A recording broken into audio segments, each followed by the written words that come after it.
सुंबल अपने बाप से कहती है कि ऐसा नहीं है कि मैंने उसको माफ़ कर दिया है, बल्कि मैं उससे बदला लेकर रहूँगी और ये चीज़ मैं कभी भी नहीं भूलूँगी, क्योंकि इसने जो मेरी इंसल्ट करवाई है वो मैं सारी ज़िंदगी याद रखूँगी। ये इंसान कैसे हमारे एहसान भूल सकता है, जो कुछ इसने इस पर हमने किया है। आज तक हर चीज़, हर ख्वाहिश इसकी मैं पूरी करती रही, लेकिन इससे इस चीज़ की कोई भी कदर नहीं है। इसलिए इस इंसान ने इतना बड़ा कदम भी उठा लिया है। ये कभी मत भूले कि मैं इसको माफ़ कर दूंगी, बल्कि मैं इस बात का बदला लेकर ही रहूंगी। ये इसकी भूल है कि मैं दोबारा से उसके साथ वैसे ही हो जाऊंगी जैसी इस पहले पर थी। उसका बाप सुंबल का कहता है कि तुम फिक्र मत करो, मैं पूरा पूरा बदला लूँगा और मैं तुम्हें बताऊँगा कि अब इस लड़के का क्या करना है। आगे से सुंबल कहती है कि हाँ, आप इसको बिल्कुल मत छोड़िएगा, क्योंकि मैं किसी हाल में इसको माफ़ नहीं करना चाहती हूँ। जिस पर वो कहता है कि तुम फिक्र मत करो, मैं ऐसा ही करूँगा। काफ़ी ज़्यादा टेंशन बढ़ जाती है और सुंबल की तबीयत काफ़ी ख़राब रहने लग जाती है और उसकी तबीयत देख देख कर उसके बाप को और ज़्यादा तकलीफ़ होती है और ज़्यादा बदला लेने का सोच लेता है और कहता है कि मैं अब इस तबरेज़ को नहीं छोड़ूंगा। इतना बड़ा फ्रॉड आखिर वो हमारे साथ कैसे कर सकता है।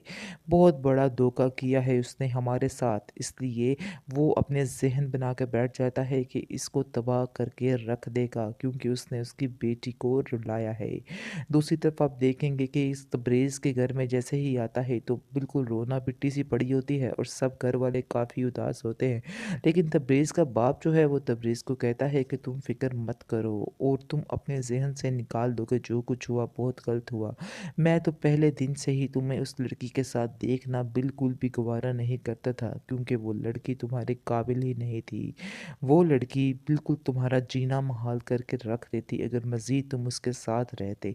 आगे से तबरेज़ कह रहा है अपने बाप को कि मैं जानता हूँ कि वो लड़की बहुत ज़िद्दी और घमंडी है, लेकिन मैं क्या करूँ, मेरे सारे ख्वाब उसके साथ ही जुड़े थे। चाहे जो मर्ज़ी हो जाता, मैं उससे एक साथ जुदा ना होता, वरना सब कुछ ख़त्म हो जाएगा। इस पर उसका बाप कहता है कि तुम परेशान मत हो और अपनी फैमिली यानी दुर्योधन को देखो, उसका क्या करना है उस पर ध्यान दो। उसकी हालत ऐसी नहीं है कि तुम्हारी इस तरह की बातों को वो बर्दाश्त कर सके।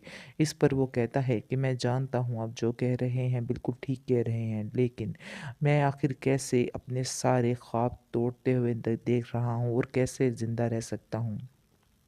दूसरी तरफ आप देखेंगे कि उसकी माँ उसको बड़े दिलासे-शिलासे दे रही है और कहती है कि मेरा बेटा तुम परेशान मत होना, मैं तुम्हारे साथ हूँ। तुम बहाना कर दो कि वो मैंने जो शादी की थी वो बस दबाव में आके कर ली है, इसके अलावा और कुछ भी नहीं है।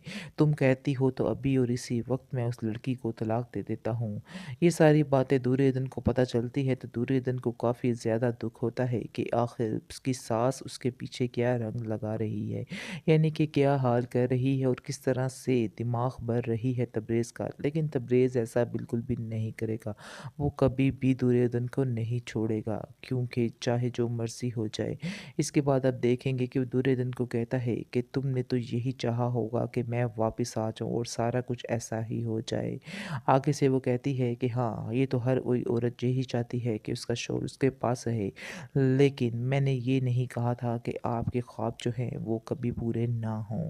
आगे से वो कहता है कि देखो आज तुमने जो दुआ माँगी वही होकर रहा। मेरे सारे ख्वाब सारा कुछ टूट चुका है। मैं बिल्कुल अकेला हो चुका हूँ। अब तो तुम खुश हो। इस पर दुर्योधन काफ़ी ज़्यादा परेशान होती है। जूही को अपने किए का कोई भी अफ़सोस नहीं है और वो बार-बार यही कहती है कि वो लड़की है ही इसी काबिल थी, क्योंकि वो तो अपने घर में चली गई है और बड़े आराम सुकून से रह रही है। उसको कोई भी परवाह नहीं है। चाहे कोई जिए या मरे, उसको किसी बात की कोई टेंशन नहीं है। इसलिए वो साफ-साफ कहती है कि मुझे तो अपने मामलात से सारे दूर ही रखो। मैं तो यहाँ से जा रही हूँ। मुझे तो वैसे ही बहुत ज़्यादा टेंशन है और आप लोगों ने आके मज़ीद मेरे दिमाग ख़राब कर दिए हैं। मैं यहाँ से जा रही हूँ। मैं इधर आप लोगों के साथ नहीं रह सकती।